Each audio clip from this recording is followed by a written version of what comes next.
POP Yachts, we are on board a 2005 Bayliner 265 cruiser, and here's a good example how POP Yachts goes an extra mile to sell boats. We had a sea trial and the buyer determined that the horn, bilge pump in the aft compartment and the engine blower were not working.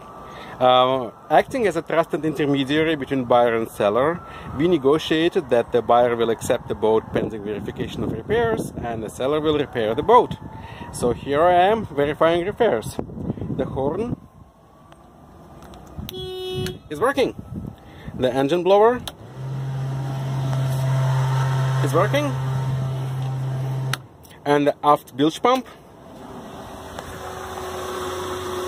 is pumping.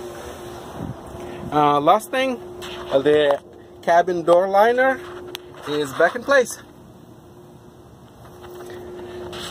Another boat sold. Thanks for watching.